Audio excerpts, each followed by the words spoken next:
Rapid grass पर। क्या आपने कभी सोचा है आपकी फेवरेट टी शर्ट किस फैब्रिक की बनी है? आपके फाइल कवर्स, आप जो लंच बॉक्स कैरी करते हैं, पानी की बॉटल कैरी करते हैं, ये किससे बनी है? हाँ तो वेल एंड गुड। नहीं तो इस चैप्टर में हम कवर करेंगे class 8 science chapter 3 synthetic fibres and plastics, संश्लेषित रेशे और प्लास्टिक। आइए हम शुरू करते हैं। Synthetic fibres and plastics. जो कपड़े हम पहनते हैं वो फैब्रिक से बने होते हैं, और फैब्रिक्स या तो नेचुरल फाइबर्स या फिर आर्टिफिशियल सोर्स से हमें मिलता है। प्राकृतिक होगा या फिर संश्लेषित होगा, कृत्रिम होगा। ये प्राकृतिक और कृत्रिम क्या होता है?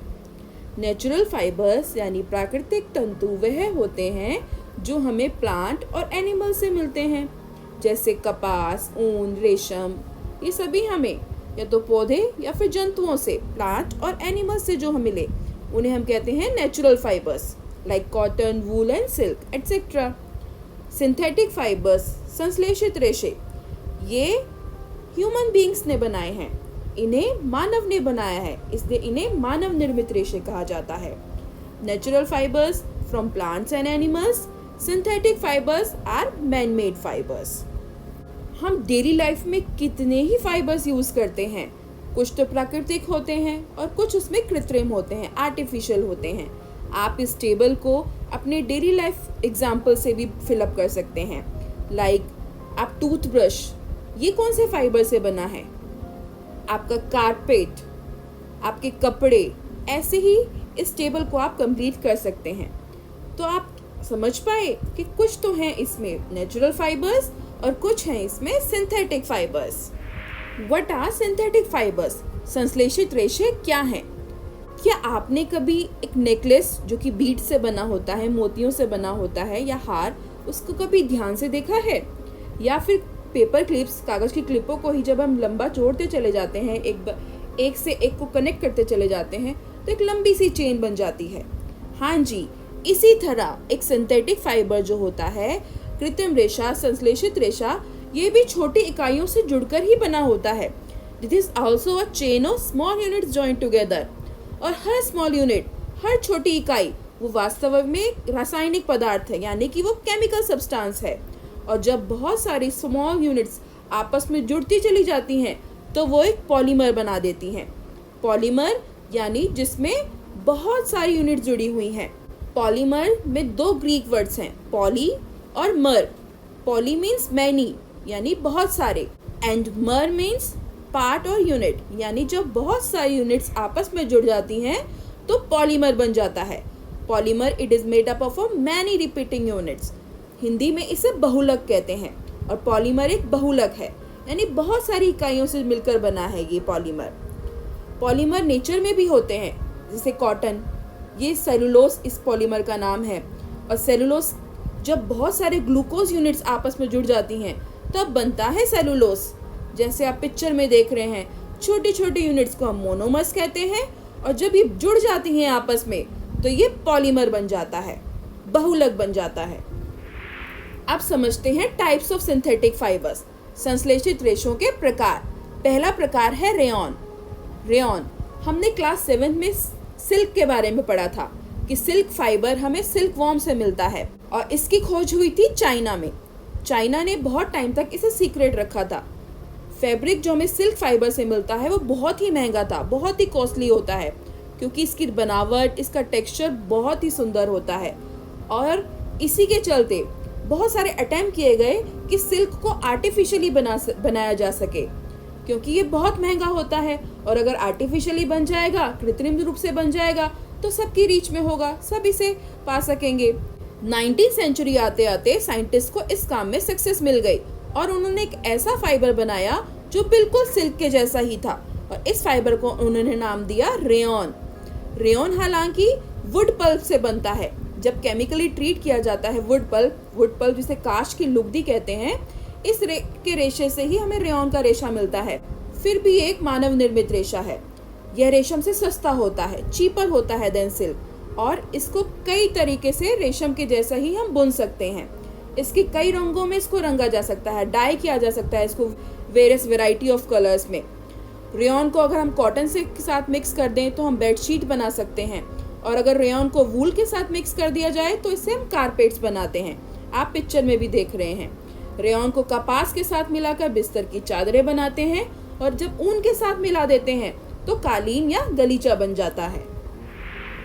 नायलॉन, दूसरा प्रकार। नायलॉन भी एक मैनमेड फाइबर है। ये भी सिंथेटिक है, कृत्रिम रेशा है, क्योंकि मानव ने बनाया है। इसे 1931 में बिना किसी प्राकृतिक सोर्स को यूज किए हुए, यानी कोई नेचुरल सोर्स यूज नहीं किया, ना कोई प्लांट ना कोई एनिमल, इसे कोल, वाटर और एयर से बनाया गया था। कोयले, जल और वायु से इसका निर्माण हुआ, और यह फर्स्ट फुली सिंथेटिक फाइबर है। रेयॉन को हम आर्टिफिशियल सिल्क कहते थे, पर उसमें नेचुरल फाइबर यूज हुआ था। इसमें कोई नेचुरल सोर्स यूज नहीं हुआ, रॉ मटेरियल यूज नहीं हुआ, इसलिए ये फर्स्ट फुली सिंथेटिक फाइबर है। नायलॉन का जो फाइबर होता है ये बहुत ही स्ट्रॉन्ग, इलास्टिक और लाइट होता है, यानी बहुत ही मजबूत, इलास्टिक और हल्का होता है। इसमें बहुत चमक होती है, चमकीला होता है, और इसको आसानी से धो भी सकते हैं, इजी टू वॉश, धुलने में सुगम होता है। इसको हम कहाँ यूज़ करते हैं? कपड़ों के निर्माण में, जो आप सॉक्स पहनते हैं, रस्सियाँ, टूथब्रश और भी बहुत सारी आइटम्स बनाने में नायलॉन का फाइबर यूज़ होता है, जैसे कि socks, robes, tents, toothbrush, car की seat belt, sleeping bags, curtain etcetera. और आपको जानकारी बहुत हैरानी होगी कि जो पैराशूट्स होते हैं या फिर जो रॉक क्लाइंब करते हैं, चट्टानों पर चढ़ते हैं पर्वतारोही, वो रस्सियाँ भी उनकी नायलॉन फाइबर से ही बनी होती हैं, क्योंकि ये बहुत ही ज़्यादा मजबूत होता है, इतना स्ट्रॉन्ग है, इसीलिए इसे पैराशूट और चट्टानों पर चढ़ने के लिए रस्सी बनाने में इस्तेमाल करते हैं। Next type is polyester and acrylic. Polyester भी एक सिंथेटिक फाइबर है। ये भी एक संश्लेषित रेशा है। फैब्रिक जो पॉलिएस्टर से बने होते हैं, उनकी खास बात ये होती है कि उन पर रिंकल नहीं पड़ते, सिलवटें नहीं पड़ती, और सपाट रहते हैं, क्रिस्प रहता है, और इजी टू वॉश, धुलने में आसान होती है। इसलिए ऐसे कपड़े जो होते हैं, आपने कई बार देखा होगा, सुंदर पॉलिएस्टर कमीज़ें और कई अन्य टाइप की ड्रेसेस इससे बनती हैं। टेरेलिन, ये भी एक पॉपुलर पॉलिएस्टर है, ये भी एक लोकप्रिय पॉलिएस्टर है।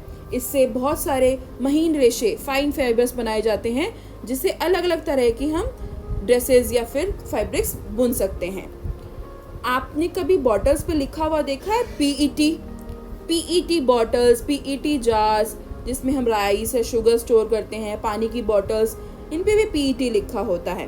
पीईटी की फुल फॉर्म होती है पॉलीएथिलीन टेरथलेट, या फुल फॉर्म ज़रूर याद कीजिएगा। पीईटी की full form polyethylene terephthalate. PET is a very familiar form of polyester. ये एक बहुत लोकप्रिय पॉलिएस्टर है। इसको बॉटल्स बनाने में, बर्तन बनाने में, फिल्म या फिर तार या बहुत से अन्य उपयोगी प्रोडक्ट्स होते हैं, उसे बनाने में इसे इस्तेमाल किया जाता है। पॉलीएस्टर, पॉलीएस्टर में दो वर्ड्स हैं, पॉली प्लस ईस्टर, यानी जब बहुत सारी ईस्टर यूनिट्स जुड़ जाती हैं तब बनता है पॉलीएस्टर। ये भी पॉलीमर ही है। एस्टर वो रसायन होते हैं जो फलों को उनकी गंध प्रदान करते हैं, फ्रूट स्मेलिंग सब्सटेंसेस होते हैं ये, और इनके कपड़े लाइक पॉलीकॉट, पॉलीवूल, टेरिकॉट आदि नामों से बेचे जाते हैं मार्केट में। जैसे कि नेम में ही आ रहा है कि दो टाइप के फाइबर से मिक्सिंग होके बना है ये। पॉलीकॉट में दो फाइबर्स हैं, पॉलीईस्टर और cotton. Polywool, it is a mixture of polyester and wool. Polycot में पॉलीईस्टर और कपास, पॉलीवूल में पॉलीईस्टर और ऊन, इनको मिलकर बना है पॉलीईस्टर। जैसे कि आपने देखा होगा, सर्दियों में स्वेटर पहनते हैं, शॉल पहनते हैं, कंबल लेते हैं, कुछ तो प्राकृतिक ऊन से बने होते हैं, लेकिन सभी नहीं बने होते, सारे नेचुरल वूल से नहीं बने। दिखते नेचुरल हैं पर होते ही सिंथेटिक फाइबर्स हैं, और इन्हें कहा जाता है एक्रिलिक। क्योंकि नेचुरल सोर्स से जो वूल मिलती है, शीप या कैमल वगैरह से, वो क्वाइट एक्सपेंसिव, महंगी होती है, और जो एक्रिलिक फाइबर से क्लोथ्स बने होते हैं वो सस्ते होते हैं और बहुत ही वैरायटीज ऑफ कलर्स में मिल जाते हैं। सिंथेटिक फाइबर्स क्या होते हैं, वो अधिक टिकाऊ होते हैं, ड्यूरेबल होते हैं, अफोर्डेबल होते हैं, सभी की पहुंच के भीतर हैं, इसलिए ज़्यादा लोकप्रिय हैं, लोग इन्हें ज़्यादा पसंद करते हैं सिंथेटिक फाइबर्स को। नेक्स्ट पार्ट, कभी सिंथेटिक फाइबर्स या नेचुरल फाइबर्स को जलाकर देखना हो कि क्या प्रभाव पड़ता है, तो हम क्लास 7 में हमने एक्टिविटी की थी कि नेचुरल एंड सिंथेटिक फाइबर्स को बर्न करके देखें क्या आप उनकी स्मेल, उनका मेल्ट होने का तरीका क्या एक ही जैसा है? नहीं, दोनों में फ़र्क है। जब आप सिंथेटिक फाइबर्स को बर्न करते हैं तो उनका बिहेवियर अलग होता है नेचुरल फाइबर्स से। वो उस तरह नहीं जलते जिस तरह प्राकृतिक रेशे जलते हैं। और जब सिंथेटिक फाइबर्स जलते हैं तो ये मेल्ट होते हैं, पिघलते हैं गर्म होने पर। यही इनका डिसएडवांटेज है कि अगर सिंथेटिक फाइबर से बना हुआ कोई कपड़ा आग पकड़ ले, कैच कर ले फायर को, तो बहुत ही हानि हो सकती है, क्योंकि फैब्रिक मेल्ट होता जाएगा और जिस भी पर्सन ने वियर कर रखा है, वो कपड़ा पहन रखा है, उसकी बॉडी से ही स्टिक हो जाएगा, चिपक जाएगा। इसलिए कभी भी किचन में या फिर जहाँ आग लगने का डर है, जहाँ आसपास आग हो, वहाँ कभी भी सिंथेटिक फाइबर से बने हुए कपड़े नहीं पहनने चाहिए while working in the kitchen और इन द लैबोरेटरी, या रसोई घर या फिर प्रयोगशाला में। कभी भी संश्लेषित वस्त्र नहीं पहनने चाहिए क्योंकि ये आग पकड़ सकते हैं, बहुत सावधानी रखनी होती है। तभी पहेली ने कहा कि अब उसको समझ आया कि माँ रसोई घर में काम करते समय पॉलीस्टर से बने कपड़े क्यों नहीं पहनती, क्योंकि वो सिंथेटिक है, संश्लेषित रेशा है और जल्दी आग पकड़ लेगा और चिपकने का डर है। सारे सिंथेटिक फाइबर्स जो भी हैं वो उन्हें बहुत सारी प्रक्रियाओं से, जिसमें कि पेट्रोलियम ऑरिजिन का रॉ मटेरियल यूज होता है, इसलिए उन्हें पेट्रोकेमिकल्स कहते हैं। सभी संश्लेषित रेशे पेट्रोलियम मूल के कच्चे माल जो कि पेट्रो रसायन कहलाते हैं, इनसे मिलकर बनते हैं, इसलिए इनमें आग पकड़ने की क्षमता ज़्यादा होती है पेट्रोकेमिकल्स के कारण। Next heading is characteristics of synthetic fibres, संश्लेषित रेशों के गुणधर्म। इमेजिन कीजिए आज एक रेनी डे है, वर्षा का दिन है, तो आप किस प्रकार का छाता लेंगे? ऐसा जो गीला होता जाए और सूखे नहीं, जिसमें से पानी भी पास कर जाए, या फिर ऐसा जो जल्दी सूख भी जाए, अधिक चलाऊ भी हो, कम महंगा हो? आप दूसरा छाता यूज करेंगे। क्यों? क्योंकि उसके गुण ज़्यादा अच्छे हैं। तो सिंथेटिक फाइबर्स के जो गुण होते हैं, दे ड्राई अप क्विकली, वो जल्दी सूख जाते हैं। दे आर ड्यूरेबल, अधिक चलाऊ होते हैं। लेस एक्सपेंसिव, कम महंगे होते हैं। Readily available and easy to maintain, रख रखाव में और आसानी से उपलब्ध हो जाते हैं। सुविधाएं हैं, इसलिए ये ज़्यादा यूज़ किए जाते हैं। प्लास्टिक्स हम डेली लाइफ में कितने ही आइटम्स होते हैं, कितनी ही वस्तुएं होती हैं जो प्लास्टिक से बनी होती हैं। आप उनकी लिस्ट बनाकर उनके यूज़ लिख सकते हैं। प्लास्टिक भी एक पॉलीमर है, जैसे कि सिंथेटिक फाइबर्स होते हैं। ये भी एक संश्लेषित रेशों की तरह ही बहुलक है, पॉलीमर है, छोटी छोटी यूनिट से मिलकर बना है। जैसे कि पिक्चर में आप देख रहे हैं, सभी प्लास्टिक्स में अरेंजमेंट सेम नहीं होता। जैसे कि ए पार्ट में आप देख रहे हैं, जब लीनियर अरेंजमेंट हो, रेखीय चेन बाय चेन जुड़े, तब इस तरह का अरेंजमेंट होता है। और दूसरा अरेंजमेंट क्रॉस लिंक्ड, जिसे हम त्रियकबद्ध या फिर क्रॉसबद्ध अरेंजमेंट भी कहते हैं। क्रॉस हो रखे हैं इसमें दो आपस में monomers.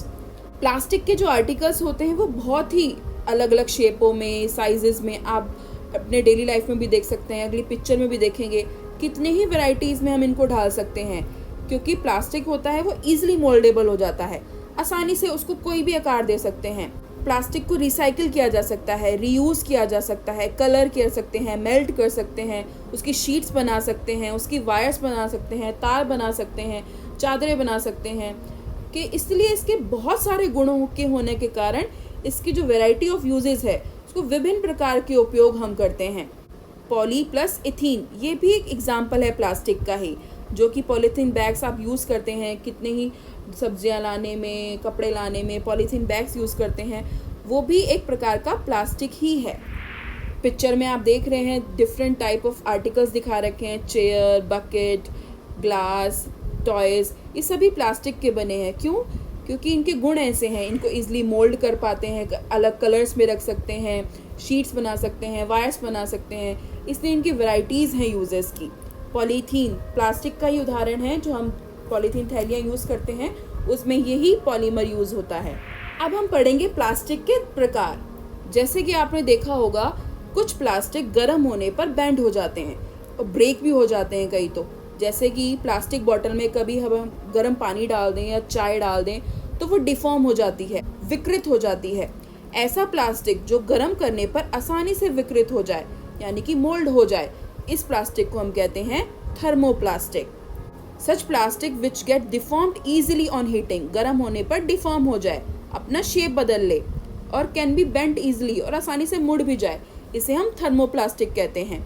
Example polythene, PVC, they are examples of thermoplastics. जो आपके टॉयज़ होते हैं, कॉम्स बनी होती हैं, या कंटेनर्स, बर्तन कई प्रकार के होते हैं, उनमें प्लास्टिक ऐसा ही यूज़ किया जाता है. और दूसरी ओर देखें तो कुछ प्लास्टिक ऐसे होते हैं जिन्हें एक बार मोल्ड करके बना दिया जाए तो फिर उनको हीट करने पर भी सॉफ्ट नहीं कर सकते. उन्हें फिर से दूसरे किसी सांचे में हम नहीं डाल सकते, चाहे कितनी भी हीट दें, उन्हें हम नर्म नहीं किया कर सकते.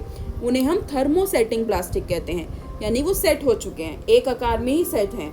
These are called thermosetting plastics. Bakelite, melamine, they are example of thermosetting plastics. Bakelite is a poor conductor of heat and electricity. जो हम स्विचेस देखते हैं या यूटेंसिल्स के हैंडल्स होते हैं, बर्तनों के हैंडल्स होते हैं, स्विच होते हैं, ये बेकेलाइट से बने होते हैं. गर्म होने पर भी ये प्लास्टिक पिघलता नहीं है. मेलामाइन, ये भी एक वर्सेटाइल मटेरियल है, बहुउपयोगी पदार्थ है, आग का प्रतिरोधक होता है, इस पे आग नहीं लगती. It resist fire and can tolerate heat better than other plastics. ये आग का प्रतिरोधक होता है, आग नहीं पकड़ता, और अन्य प्लास्टिक की बजाय ऊष्म को यानी गर्मी को सहने की इसमें अधिक क्षमता होती है. फर्श की टाइलें, किचन वेयर्स, फैब्रिक्स जो कि फायर नहीं पकड़े, वो इसी मटेरियल से बने होते हैं, मेलामाइन. पिक्चर में भी आप देख रहे हैं क्रॉकरी मटेरियल, स्विचेस, ये सब थर्मोसेटिंग प्लास्टिक्स के एग्जाम्पल्स हैं. Plastics as a materials of choice, विकल्प पदार्थ हो गए हैं. हमारे लिए बहुत आसान हो गया है इन्हें यूज़ करना. जैसे कि आपको कुछ स्टोर करना हो, दूध, पानी, अचार, कोई सूखा भोजन, तो आप कैसा कंटेनर यूज़ करते हैं? नॉर्मली हम प्लास्टिक कंटेनर्स ही यूज़ करते हैं. This is because of their light weight, क्योंकि भार हल्का होता है. लोअर प्राइस, कम कीमत के होते हैं, आसानी से सस्ते मिल जाते हैं. अच्छा सामर्थ्य, स्ट्रेंथ अच्छी होती है, ईजी हैंडलिंग, और उपयोग करने में भी आसानी होती है. बाकी धातुएं जो भी हम कुछ और मेटल्स के कंटेनर यूज़ करते हों, स्टील के, एल्युमिनियम के, उनके कंपैरिजन में प्लास्टिक जो होता है वो बहुत ही हल्का होता है. इसलिए इन्हें कार्स, एयरक्राफ्ट, स्पेसक्राफ्ट, इन्हें बनाने में भी यूज़ किया जाता है. और इनकी लिस्ट तो एंडलेस है. आप जितने भी पदार्थ सोच सकते हैं वो सब प्लास्टिक के भी हो सकते हैं, जैसे स्लीपर्स, फर्नीचर, डेकोरेशन पीसेस, कुछ भी, ये सभी हम प्लास्टिक से भी बनाते हैं. आइए अब हम प्लास्टिक के कुछ गुणों को समझते हैं. Plastic is non reactive, plastic अनभिक्रियाशील होता है, मतलब कि प्लास्टिक में जंग नहीं लगता. कुछ लोहे जैसी धातुएं देखें तो जब वो नमी या वायु के कांटेक्ट में आती हैं तो उनमें जंग लग जाता है, परंतु प्लास्टिक के साथ ऐसा नहीं होता, क्योंकि ये पानी और हवा के साथ कोई रिएक्शन नहीं करते. They are not corroded easily, इसलिए इन्हें वेरियस काइंड ऑफ मटेरियल्स बनाने में यूज़ किया जाता है. चाहे उसमें हमें केमिकल स्टोर करना हो, चाहे उसमें अचार स्टोर करना हो, हम इजीली कर सकते हैं. Plastic is light, strong and durable. ये हल्का होता है, मजबूत होता है और लंबे टाइम तक बना रहता है. जैसे कि आप अपने दादी, नानी या पेरेंट्स से पूछ कर देखें वो किस तरह की बकेट्स यूज़ करते थे. क्या आप भी वैसे ही यूज़ करते हैं? नहीं, आप उनसे अलग कंटेनर्स इस्तेमाल करते हैं, क्योंकि प्लास्टिक जो है वो हल्का होता है, स्ट्रॉन्ग होता है, और इसको कई डिफरेंट शेप, साइज में मोल्ड कर सकते हैं. इसलिए इसका पर्पस भी बहुत सारे हो जाते हैं. अदर मेटल से सस्ता होता है, इसलिए इसे इंडस्ट्रीज़ में, हाउस होल्ड आर्टिकल्स बनाने में हम इजीली इस्तेमाल कर लेते हैं. अन्य धातुओं की अपेक्षा ये सस्ते होते हैं. Third is plastics are poor conductor. Plastic कुचालक होते हैं, यानी कि वो अपने अंदर से ऊष्मा को या करंट को, विद्युत को पास होने नहीं देते, इसलिए इन्हें कुचालक माना जाता है. They are poor conductors of heat and electricity. ना इनमें से हीट पास होती है, ना ही इनमें से इलेक्ट्रिसिटी पास होती है. इसलिए जो इलेक्ट्रिक वायर्स होती हैं वो प्लास्टिक कवरिंग से ढकी होती हैं. जो स्क्रू ड्राइवर्स होते हैं या फिर पैन्स होते हैं, बर्तन होते हैं, कुकर हो गया, फ्राइंग पैन्स हो गए, उनके हैंडल्स होते हैं वो प्लास्टिक हैंडल से बने होते हैं. क्यों? जब हम उन्हें पकड़ेंगे तो हमें कोई गर्मी या कोई ऊष्मा हमें फील नहीं होगी, because they are poor conductors of heat and electricity. आइए कुछ और जानकारियाँ लेते हैं. क्या आप जानते हैं प्लास्टिक को हम हेल्थ केयर इंडस्ट्रीज़ में यूज़ करते हैं, यानी कि स्वास्थ्य देखभाल उद्योग में भी. जैसे टैबलेट्स होती हैं, थ्रेड्स होते हैं, जो टाँके लगाने के लिए सिरिंजेस होती हैं, डॉक्टर के ग्लव्स होते हैं, या और भी बहुत सारे मेडिकल इंस्ट्रूमेंट्स, इन सब को बनाने में प्लास्टिक इस्तेमाल होता है। पिक्चर में भी आप देख रहे हैं। दूसरा यूज जो माइक्रोवेव ओवन्स के कुकवेयर्स होते हैं, बर्तन जो माइक्रोवेव में गर्म करने के लिए इस्तेमाल किए जाते हैं, वो भी प्लास्टिक का ही बने होते हैं। क्योंकि जो माइक्रोवेव ओवन में जब खाने को हम गर्म करते हैं तो बर्तन गर्म नहीं होता, उस प्लास्टिक वेसल को कोई प्रभाव नहीं पड़ता, वो गर्म करता है तो सिर्फ खाने को। तीसरा उपयोग टेफ्लॉन, ये भी एक स्पेशल प्लास्टिक है। आपने ऐसे बर्तन देखे होंगे जिन्हें नॉन स्टिक बर्तन कहा जाता है, क्योंकि उन पे ना ऑयल चिपकता है ना उन पे पानी स्टिक होता है, और ये भोजन पकाने के पात्रों पर ना चिपकने वाली परत की तरह इस्तेमाल किया जाता है। इसे टेफ्लॉन प्लास्टिक कहते हैं। Fourth use is fire proof plastic.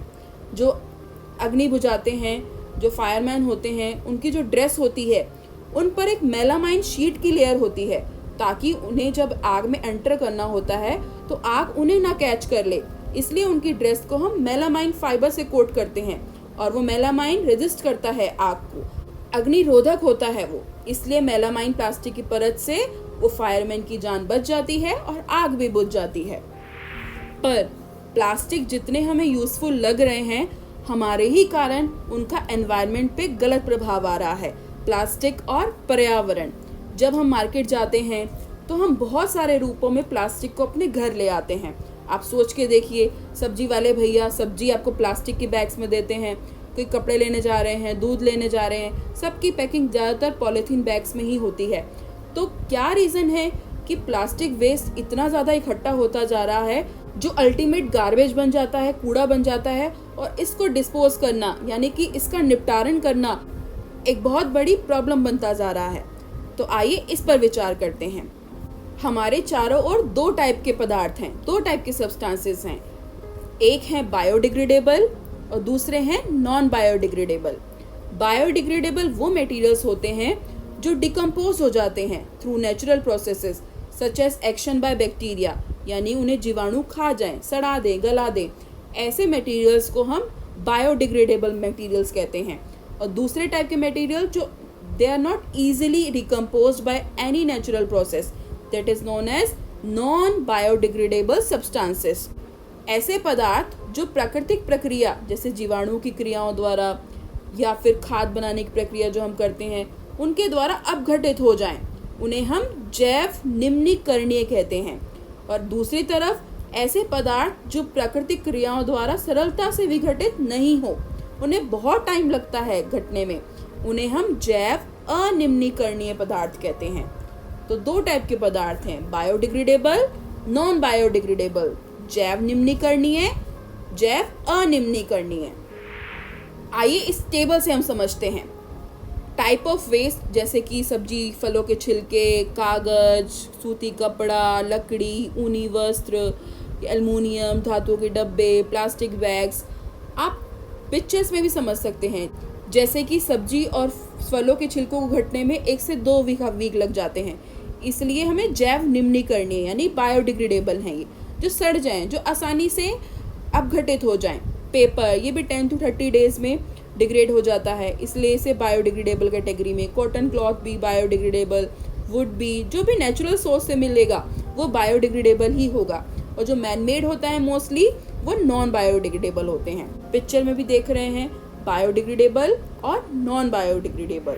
क्योंकि प्लास्टिक बहुत ज़्यादा टाइम ले लेता है डिकम्पोज होने के लिए, नॉन बायोडिग्रेडेबल में है, इसलिए ये एनवायरनमेंट फ्रेंडली नहीं है, ये वातावरण के लिए अच्छा नहीं है, इससे पोल्यूशन होता है। और इसका अगर आप बर्न भी करें, इसको जलाएं भी, क्योंकि सिंथेटिक मटेरियल से बना है तो बहुत ही स्लो जलता है, और इस जलने की प्रोसेस में बहुत सारी पॉइजनस फ्यूम्स, जहरीली धुआं निकलता है, जिससे एटमॉस्फेयर में एयर पोल्यूशन होता है। तो कैसे इस प्रॉब्लम को हम कम कर सकते हैं? जहाँ तक हो प्लास्टिक का यूज़ अवॉइड किया जाए, कम से कम करें। आप ऐसे बैग्स यूज़ करें जो कॉटन से, जूट से बने हैं। जब आप शॉपिंग पे जाएं तो ऐसे बैग अपने साथ ही लेकर जाएं। द बायोडिग्रेडेबल और नॉन बायोडिग्रेडेबल सब्सटेंसेस को खुद ही अलग कर दीजिए। इससे आपकी जो स्वीपर हैं, जो वेस्ट कलेक्ट करने आते हैं, उनकी भी हेल्प होगी। और इसको आप रोज अपनी डेली प्रैक्टिसेस में लेकर आइए। बेटर तो यही है कि रिसाइकिल किया जाए प्लास्टिक वेस्ट को। कुछ थर्मोप्लास्टिक्स हैं, उनको हम रिसाइकिल कर सकते हैं।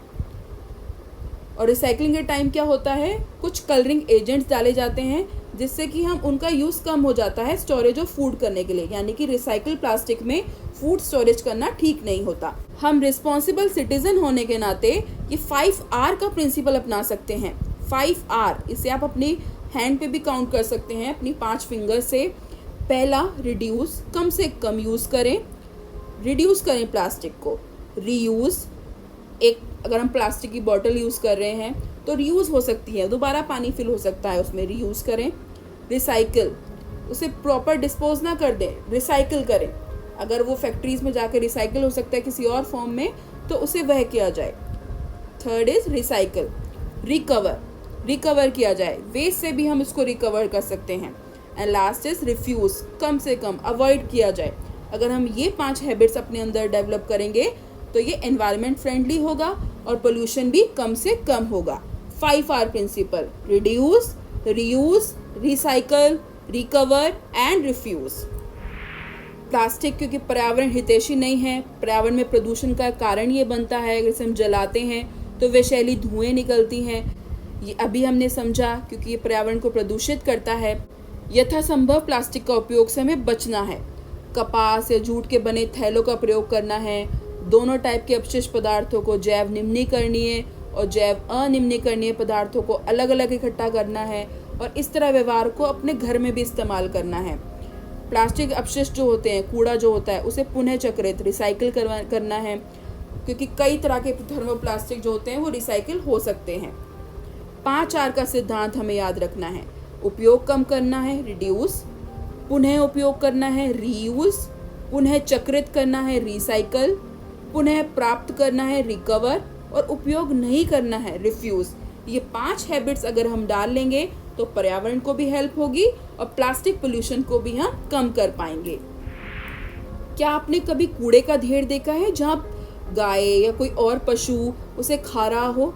इस प्रोसेस में जब वो कूड़े को खा रहे होते हैं तो कई सारे मटेरियल्स वो ऐसे खा लेते हैं जो पॉलीथीन बैग्स या फिर फ्रूट वेपर्स जो होते हैं वो पॉलीथीन से बने होते हैं।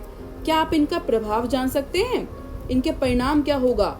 जो प्लास्टिक मटेरियल होगा वो एनिमल बॉडी के अंदर जाएगा और उसके रेस्पिरेटरी सिस्टम को, जहाँ से वो सांस लेता है, फेफड़ों को, श्वास नली को, उनको चौक कर सकता है, ब्लॉक कर सकता है, जिससे उस एनिमल की डेथ भी हो सकती है। या फिर स्टमक में अंदर जाकर, आमाशय के अंदर जाकर वो एक अस्तर, एक लाइनिंग बना लेगा और इससे भी उनकी डेथ हो सकती है। यानी पॉलीथीन्स का जो डिस्पोजल है उसको हमने ऐसे ही डंप नहीं करना, कहीं पर भी फेंक नहीं देना। एक केयरफुल सिटीजन होने के नाते हमें उसे प्रॉपर डिस्पोज करना है। पॉली बैग्स जो हम यूं ही कभी कभी केयरलेस होते हुए यहीं कहीं फेंक देते हैं, लापरवाही से जो हम इधर उधर फेंकी गई पॉलीथीन होते हैं वो नालियों को भी रोकती हैं, कई बीमारियां भी उससे हो जाती हैं। जैसे कई बार हम बहुत लापरवाही दिखाते हैं और जो चिप्स होते हैं, बिस्किट होते हैं या कोई अन्य फूड मटेरियल्स होता है, उनके रैपर्स यूं ही कहीं भी चलते फिरते रोड पर फेंक देते हैं। क्या हमें ऐसा करना चाहिए? नहीं, हमें एक रिस्पॉन्सिबल सिटीजन होने के नाते ऐसे तरीके अपनाने चाहिए जिससे इस तरह का पोल्यूशन हम कम कर सकें और औरों को भी प्रेरणा देनी चाहिए ताकि वो भी पोल्यूशन को कम कर सकें। हमें कभी भी प्लास्टिक बैग को वाटर बॉडीज, पानी के स्रोत में तो कभी नहीं फेंकना, सड़क पर भी नहीं फेंकना, डस्टबिन में फेंकिए या फिर खुद के साथ कैरी कीजिए और जहाँ डस्टबिन दिखे वहाँ फेंकिए। दूसरा, अपने साथ कॉटन का कैरी बैग या फिर जूट का बैग जब भी शॉपिंग पे जाएं तो घर से ही लेकर जाएं ताकि प्लास्टिक का उपयोग भी कम से कम हो। और third is try to minimise the use of plastic materials. जितना हो सके प्लास्टिक का उपयोग कम से कम करिए। जैसे कि आप अगर लंच बॉक्स कैरी करते हैं तो वो स्टील का लंच बॉक्स कैरी करिए instead of plastic one. Plastic के बजाय स्टील के बने लंच बॉक्स में अपना लंच लेकर आइए।